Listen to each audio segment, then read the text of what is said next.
En realidad, si nosotros no guardamos la cuarentena, por más estadística que puedan aplicar los especialistas, esta situación va a seguir para ratos. Pero ¿cómo guardar la cuarentena sin que nos choque de manera emocional? Doctor Castillo, ¿qué tal?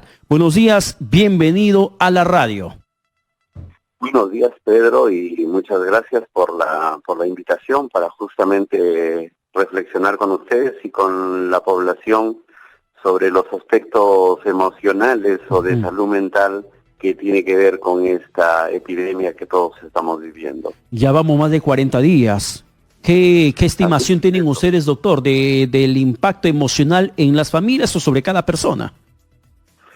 Pedro, es importante considerar que esto es un proceso, ¿no? La propia epidemia es un proceso, inicia, va subiendo, va a llegar a una meseta y luego va a ir decayendo y va a terminar.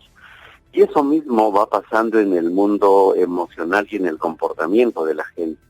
Entonces, en esto va pasando como varias fases. Hay una primera fase, digamos, de preocupación social. Luego vamos entrando en una fase en que las personas tendemos a protegernos, a cuidarnos. Ya. Luego, ahora estamos en una fase con medidas que son duras y entonces las personas estamos aguantando, resistiendo. Pero luego de esta fase, cuando ya la epidemia vaya cayendo, las personas vamos a entrar en una fase de recuperación y algunas sociedades, incluso después de una crisis de esta magnitud, llegan a un nivel de desarrollo más alto del que tenían inicialmente. Pero eso tiene que ver con cómo vamos manejando emocionalmente las cosas.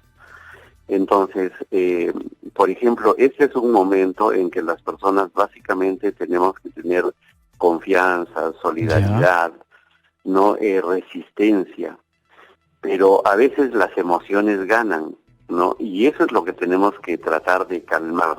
Pero, ¿no? pero doctor, a ver, perdone que le interrumpa y le pregunto como un ciudadano. Me pongo en los zapatos del padre de familia que se ha quedado sin chamba, que la empresa le aplicó la suspensión perfecta de labores, que sabe que no va a recibir un sueldo y que no calificó ningún tipo de bono. Hay gente que se encuentra pasándola bastante complicada esa situación, está viendo las negras. ¿Cómo puedo mantener mi salud mental en forma óptima o al menos estable bajo esas condiciones, doctor? Sí, en efecto, Pedro, hacer la cuarentena y respetar las medidas varían las condiciones que tiene cada quien. Para algunos realmente están en una situación haciendo el sacrificio de su vida, ¿no? Y tenemos que ser comprensivos con ellos. Pero en términos emocionales, una cosa es hacer, porque el ser humano es capaz de manejar grandes sacrificios. Pero más bien lo que tiene que preocuparnos son algunas reacciones que son desadaptativas, como por ejemplo cuando las personas entran más bien en una situación de evitar todo y al máximo, en un miedo extremo. Otros entran, por ejemplo, en una situación de rechazo a los otros, de discriminar, de estigmatizar. Y otros entran en conductas de rebeldía autodestructiva. Entonces, esas son las emociones que tenemos que tratar de evitar que ocurran, ¿no?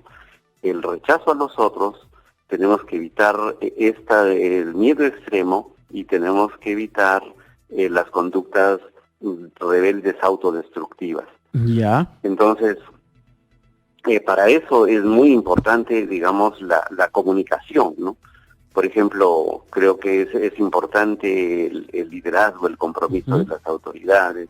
Es decir, es importante la solidaridad entre las personas y cómo vamos viendo, por ejemplo, que hay situaciones en las que aun cuando las cosas son muy difíciles, la gente está expresando su solidaridad. Así es. Entonces, yo creo que tenemos que alentar a la solidaridad de todos, ¿no? Ya, y dentro de lo que es el sistema ya estatal, el sistema público como sector salud, doctor Castillo, ¿qué es lo que tendría que hacerse con el aspecto de la salud mental en tiempos de cuarentena? ¿Cómo poder ayudar a lidiar que de repente alguien pueda estar pasando por una profunda depresión porque no tiene qué comer, no tiene cómo alimentar a sus hijos? Puede ser una persona independiente o un ambulante que ahora le dices no salgas de tu casa, quédate en tu casa, pero que, como le insisto, no le dieron ni la bolsa de víveres, no le dieron ni los 380 soles, tampoco tiene CTC que retirar, menos tiene AFP que retirar, entonces se encuentra a la deriva emocionalmente. ¿Cómo aplicar Claro. una estrategia de salud mental desde el gobierno, desde su sector? Pedro, mira, ahí hay dos cosas en las que se suele hacer en términos de salud mental. Una es, digamos, cuando, digamos, estamos viviendo una situación difícil, eso aumenta el estrés, aumenta la tensión, y las personas tenemos que utilizar una multiplicidad de estrategias para calmar. Pero la primera, como tú lo vas manifestando, tiene que ver con que se mejoren las condiciones, ¿no? Aún en las dificultades. Pero hay otro gran campo que es el que a nosotros nos está preocupando más y en el que estamos actuando con más fuerza. Y tiene que ver con que, digamos, esta sobrecarga para las personas, algunas personas lo aguantan bien, les duele, les fastidia, pero salen adelante. Pero hay otras personas que se quiebran y entonces ya empiezan a desarrollar, por ejemplo, cuadros depresivos, Sí. trastornos de ansiedad, estrés postraumático que le llamamos, incluso se pueden activar cambios en su personalidad y hasta cuadros más severos que requieren un tratamiento. Y entonces en eso es lo que está incrementando y va a seguir tal vez incrementando y requerimos una población mentalmente sana para esta fase de recuperación que nos viene. Ya, pero Entonces ahí esa parte es que estamos trabajando más. Mira, en el Perú, como tú sabes, estábamos en un cambio y un desarrollo de los servicios de salud mental. Por ejemplo, ahora tenemos 154 centros de salud mental que están distribuidos a lo largo y ancho del país, pero de 1.000 que necesitábamos todavía. Estamos en proceso. Pero también tenemos hospitales, tenemos grandes centros que pueden ayudar en esto. Y también tenemos muchos voluntarios ahora que están ayudando. Por ejemplo, están ayudando a través de la línea 113.5. Pero todos los hospitales, el instituto entre ellos, estamos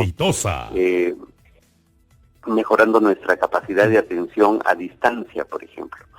Porque la forma como atendemos los psiquiatras, los psicólogos, y más en el ambiente comunitario lo atendemos en grupos, con visita domiciliaria. Ya, pero en esta coyuntura... Ahora ya no podemos hacer claro, no se puede hacer, estamos doctor. maximizando la atención, la teleatención. Ya, por favor, justamente para que nos indique un poco más sobre ese aspecto y para terminar, ¿a qué línea telefónica, de repente número de WhatsApp, de repente alguna dirección electrónica? ¿Cómo alguien puede acceder a esa orientación o esa atención en su salud mental en tiempos de cuarentena, en tiempos de crisis económica, en tiempos que perdió la chamba? ¿Cómo puede acceder? ¿Algún número de contacto específico, un canal de atención? La primera opción, Pedro, es el 113.5. Detrás de esa línea hay un gran grupo de psicólogos y psiquiatras también que están brindando ayuda. Luego tenemos... En la región donde cada uno está, generalmente hay 1, 2, 3, hasta 5 centros de salud mental comunitarios, que si uno entra y lo busca por internet va a tener, o por la página del ministerio, los teléfonos de cada centro de salud mental comunitario. Luego, acá en Lima, pueden buscar también los teléfonos del Hospital Largo Herrera, del Emilio Valdizán, del Noguchi, y del Instituto Nacional de Salud Mental, y también de los propios de los hospitales también generales tipo Cayetano, Loaiza, Santa Rosa, todos tienen un servicio de salud mental. Ahora los servicios están, claro, un poco restringidos la parte presencial por el tema de la... Pero por teléfono... De la cuarentena, pero por teléfono se está atendiendo, ya todos están implementando su sistema de teletrabajo, de teleatención. Bien. Entonces, y cada vez va a estar más fuerte. Estamos desarrollando incluso plataformas virtuales para un mejor acceso, con herramientas, con mejores instrumentos para poder brindar una mejor atención a nuestra población. Bien, doctor. Muchísimas gracias por la comunicación telefónica. Gracias, Pedro, muy amable. Bien, muchísimas gracias, que tenga buen domingo. 9:53. Ha sido el doctor Humberto Castillo, justamente en la línea telefónica, hablando con nosotros. Él es psiquiatra y director general del Instituto Nacional de Salud Mental del Ministerio de Salud.